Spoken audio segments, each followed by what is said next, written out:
आप सभी को मेरा सादर प्रणाम।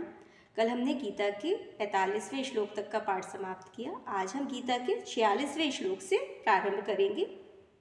जय श्री कृष्ण। यावानर्थ उदपाने सर्वथा संप्लुतोदके तावान सर्वेषु वेदेषु ब्रह्मणस्य विजानता। भगवान कहते हैं कि जिस प्रकार एक छोटे से तालाब में जो जल होता है उसका जो पूरा प्रयोजन है, अगर आपको बहुत बड़ा सागर मिल जाए तो आपको छोटे तालाब की आवश्यकता नहीं रहती, आपकी आवश्यकता पूर्ण हो जाती है।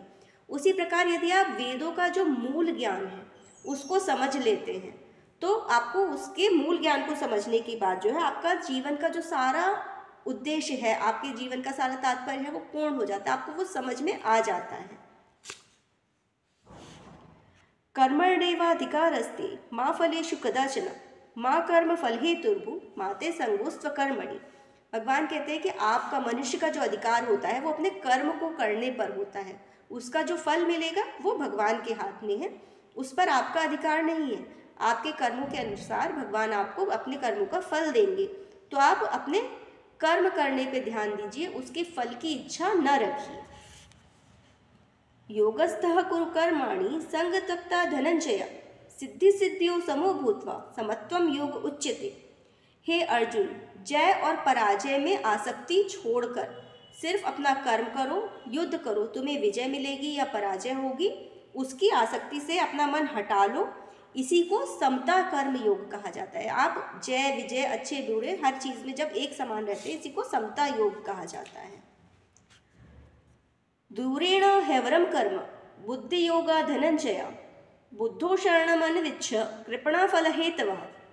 भगवान कहते हैं, हे धनंजय, भक्ति के द्वारा अपनी बुद्धि को स्थिर करो और समस्त भक्ति में लगो, समस्त बुरे कर्मों से दूर रहो और भगवान की शरण में जाओ। इसी प्रकार भक्ति योग के द्वारा भगवान की शरण में जाओ। जो भी व्यक्ति अपने सकाम कर्मों का फल भोगना चाहता है, अर्थात जो व्यक्ति कोई कर्म करने से पहले ये सोचता है कि मैं ऐसा करूँगा तो मुझे इसका ये फल मिलेगा, तो वो सकाम कामना के साथ किया हुआ कर्म जो है वो चाहने वाले जो व्यक्ति होते हैं, उसका फल चाहने वाले जो व्यक्ति होते हैं वो कृपण होते हैं। ये मार्ग ठीक नहीं है।